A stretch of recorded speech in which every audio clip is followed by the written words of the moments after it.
Test 4. You will hear a number of different recordings, and you will have to answer questions on what you hear.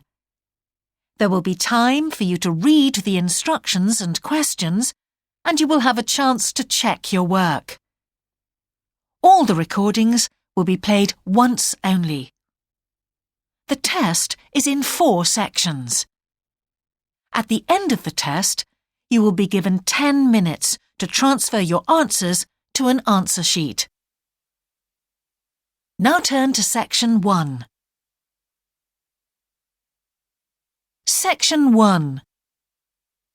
You will hear a man asking for information about health services in the place where he is living. First, you have some time to look at questions 1 to 6.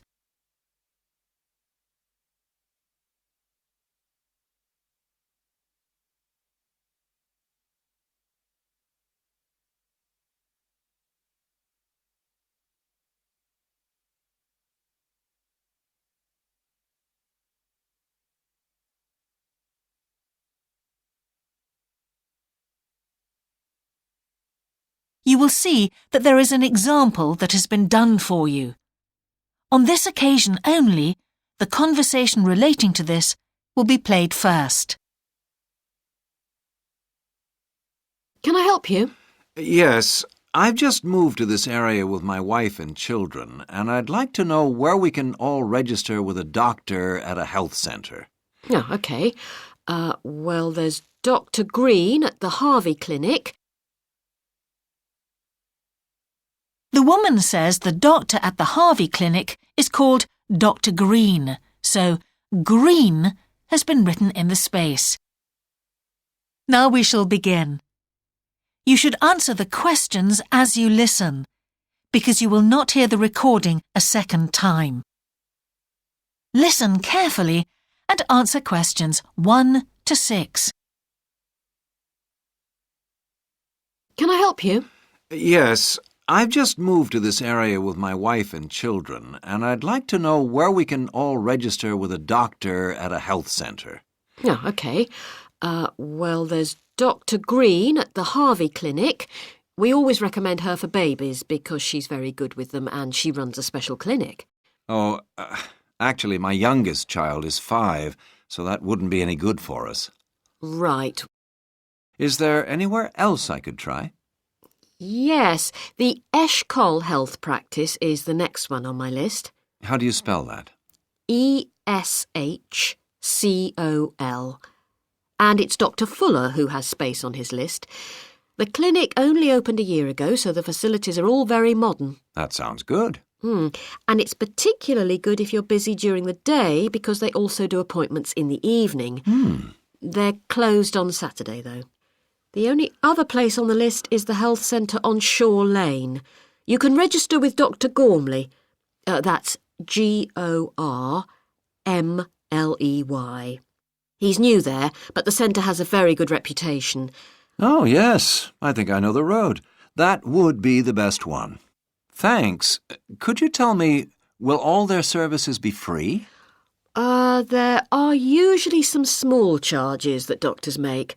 Let me see what it says about the Shore Lane Centre. If you need to be vaccinated before any trips abroad, you won't have to pay for this. What else? The Sports Injury Treatment Service operates on a paying basis, as does the Nutritional Therapy Service. Some health centres do offer alternative therapies like homeopathy as part of their pay-to-use service. Shore Lane are hoping to do this soon. I think they may start with acupuncture. Oh. And finally, if you need to prove you're healthy or haven't had any serious injuries before a new employer will accept you, you can get a free fitness check-up there. But you'd most likely have to pay for insurance medicals, though. OK, thanks. Before you hear the rest of the conversation, you have some time to look at questions 7 to 10.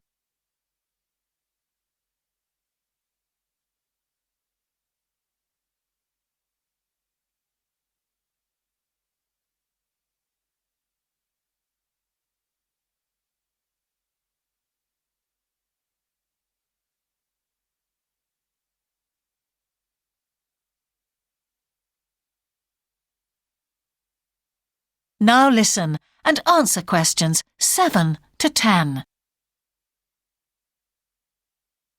You might also be interested to know the centre is running a pilot scheme of talks for patients. I've got the list here. Actually, they look very interesting. What sort of things? Well, the first one's about giving up smoking. It's next week, the 25th of February at 7 p.m, and that's in room 4. It says the talk will stress the health benefits, particularly for people with asthma or heart disease. That sounds very interesting. There's also a talk for families with children. It's on healthy eating and takes place on the 1st of March at 5 o'clock. Will that be at the health centre? Actually, it's at the primary school on Shore Lane. I imagine they're inviting the parents of pupils there. It says here, all welcome. I might go to that if I have time. There's a couple of other talks. One giving advice about how to avoid injuries while doing exercise. It's on the 9th of March. Oh, it's a late afternoon talk at 4:30, and it'll be in room 6. It also says the talk is suitable for all ages. And finally, there's a talk called Stress Management, which is on the... That is the end of section 1. You now have half a minute to check your answers.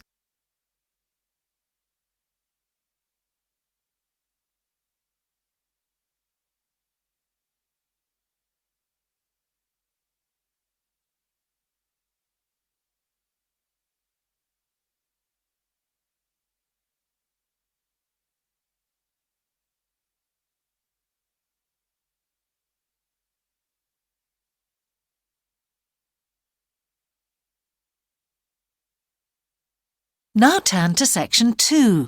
Section 2. You will hear a man who owns a holiday home talking on the phone to a woman who is staying there. First, you have some time to look at questions 11 to 13.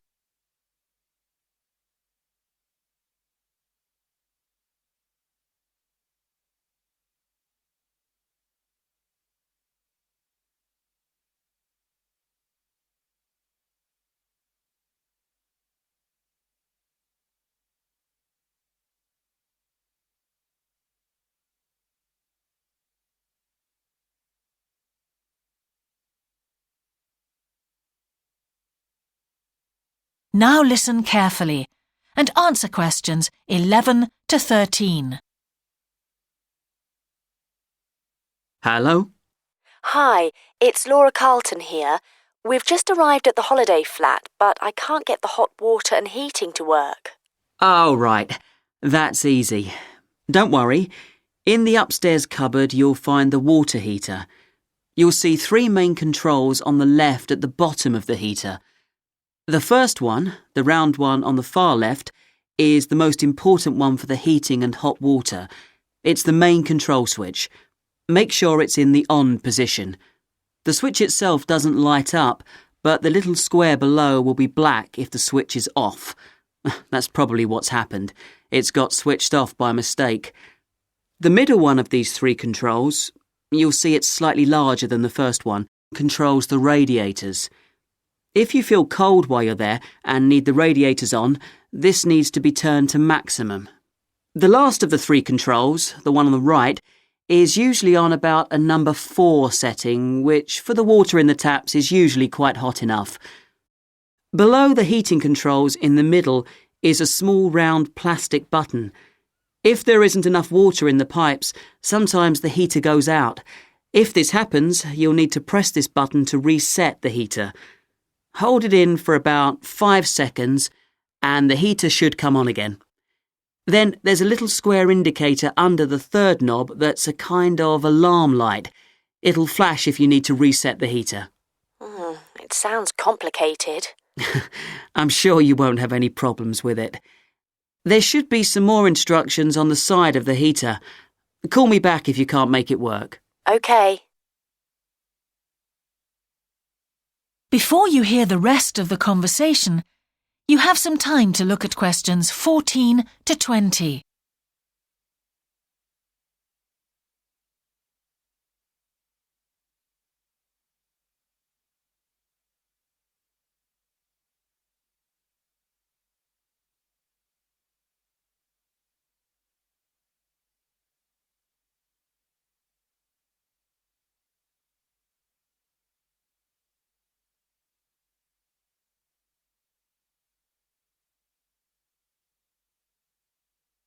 Now listen and answer questions 14 to 20.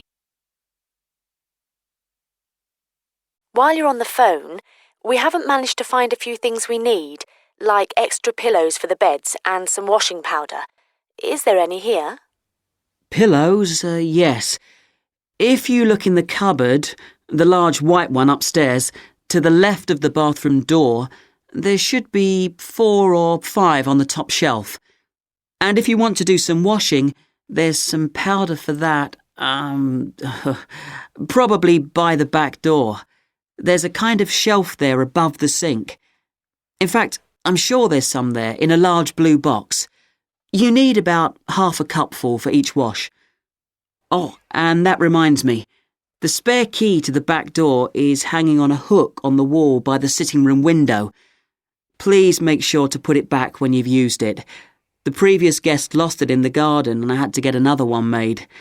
And if you have any trouble with the lamps, you'll find some spare bulbs in a large cardboard box. It's on top of the washing machine with all kinds of useful things in it. Oh, and another thing I forgot to mention when we last spoke. Yes? I've left you a local map so you'll be able to find your way around easily. It shows the whole area. I put it in the top drawer of the chest under the TV in your bedroom. There's a whole file of local information in there too. Thanks. What about visiting the town? Can you give us any advice? Yes, you'll need to take the car. It's too far to walk from the flat, really. You have to pay to leave your car in all the car parks now, I'm afraid. I like the one that's by the station best, and you can walk to the town centre from there in 5 minutes. That's where all the best restaurants are. But if you want a takeaway, the Italian one does really good pasta and pizzas.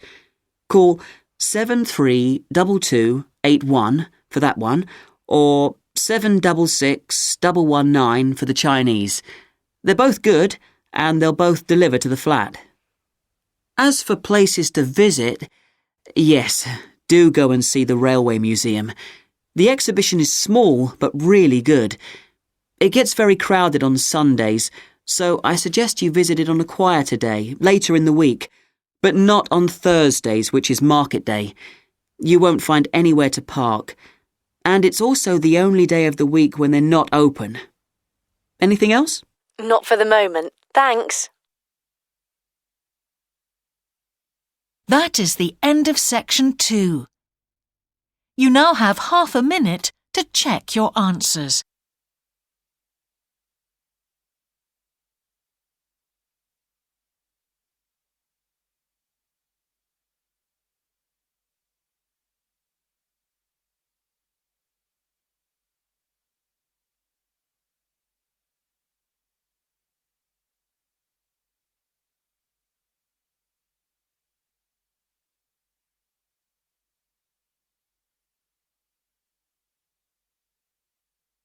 Now turn to section 3. Section 3. You will hear a conversation between an English teacher called Paul and a former student of his called Kira. First, you have some time to look at questions 21 to 25.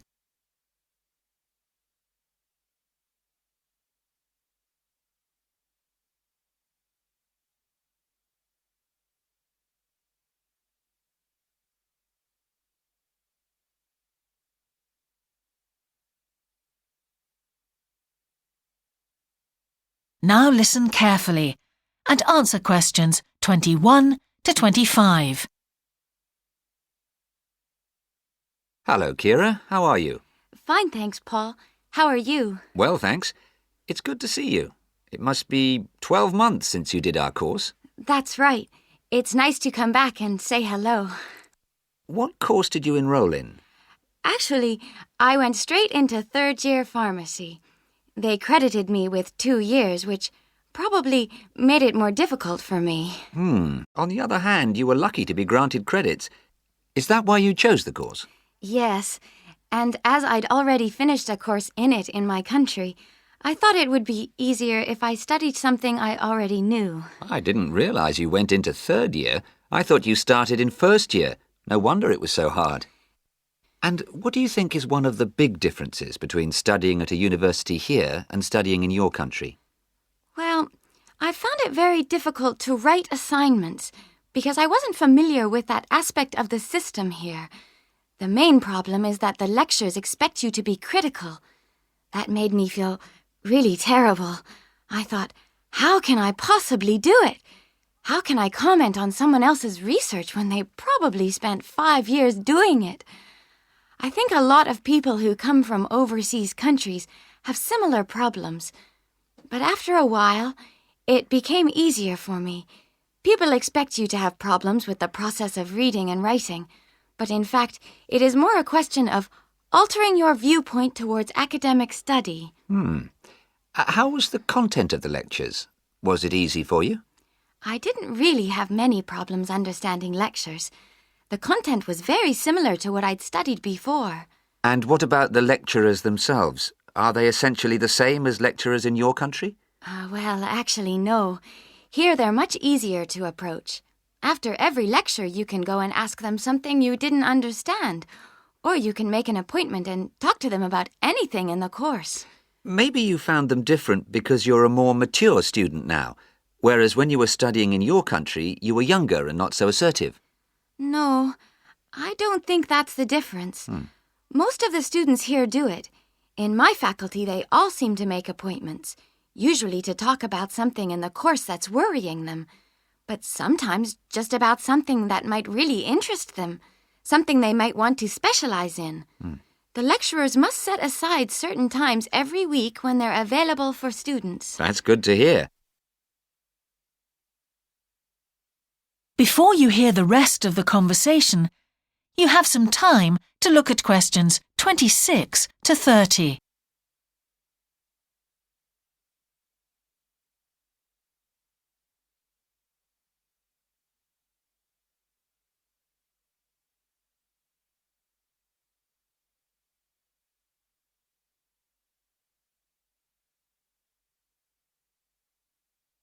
Now listen and answer questions 26 to 30.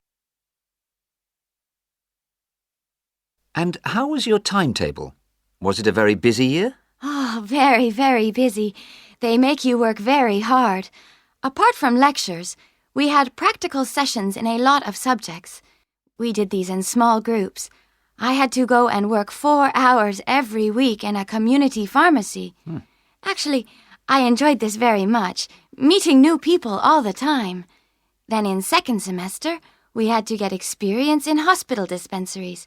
So every second day we went to one of the big hospitals and worked there. And on top of all that, we had our assignments, which took me a lot of time. Oh, I nearly forgot. Between first and second semesters, we had to work full-time for 2 weeks in a hospital. That does sound a very heavy year. So, are you pleased now that you did it? Do you feel some sense of achievement? Yeah, I do feel much more confident, which I suppose is the most important thing. And have you got any recommendations for people who are studying from overseas? Well, I suppose they need very good English. It would be much better if they spent more time learning English before they enter the university, because you can be in big trouble if you don't understand what people are saying and you haven't got time to translate. Anything else? Well, as I said before, the biggest problem for me was lack of familiarity with the education system here. It sounds as if it was a real challenge. Congratulations, Kira. Thanks, Paul. That is the end of section 3. You now have half a minute to check your answers.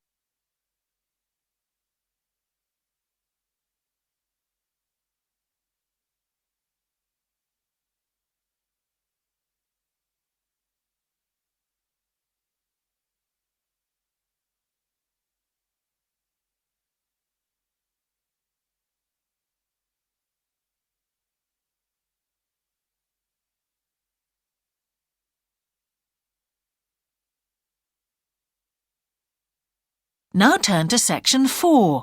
Section 4. You will hear a talk about a project on the wildlife found in city gardens in Britain. First, you have some time to look at questions 31 to 40.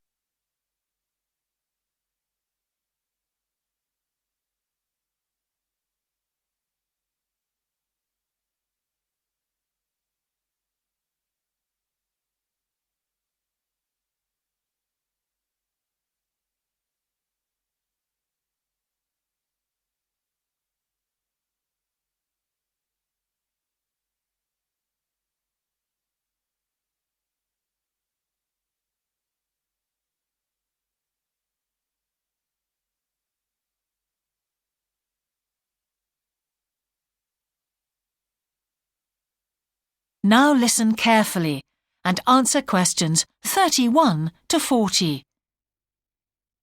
Good morning. Today I'd like to present the findings of our Year 2 project on wildlife found in gardens throughout our city. I'll start by saying something about the background to the project, then talk a little bit about our research techniques, and then indicate some of our interim findings.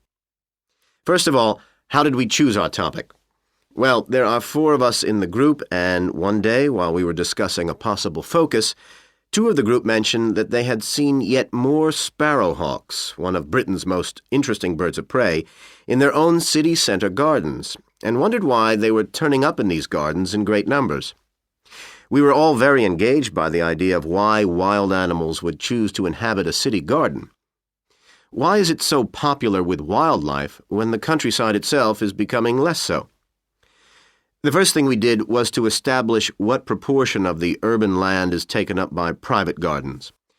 We estimated that it was about 1/5, and this was endorsed by looking at large-scale usage maps in the town land survey office, 24% to be precise.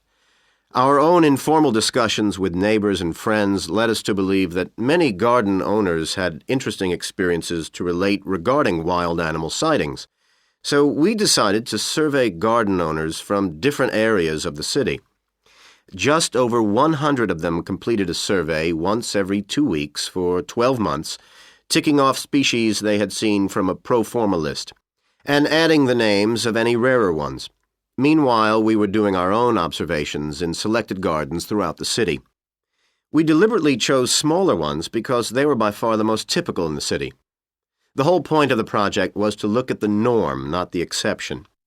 Alongside this primary research on urban gardens, we were studying a lot of books about the decline of wild animals in the countryside and thinking of possible causes for this. So what did we find? Well, so much that I just won't have time to tell you about here.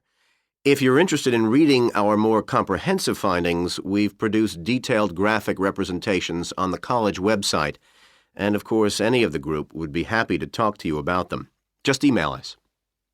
What we've decided to present today is information about just 3 species because we felt these gave a good indication of the processes at work in rural and urban settings as a whole.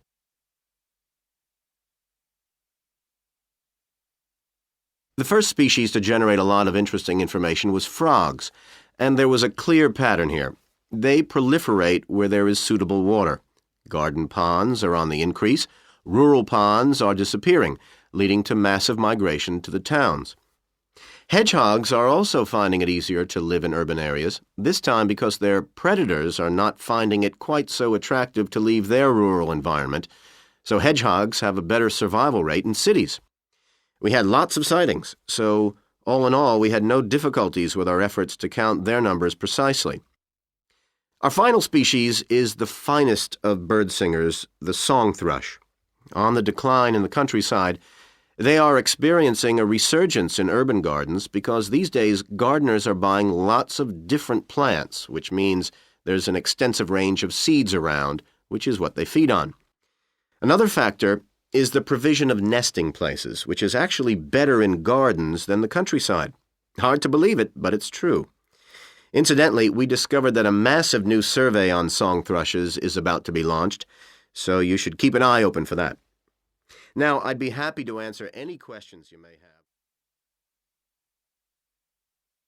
That is the end of section 4. You now have half a minute to check your answers.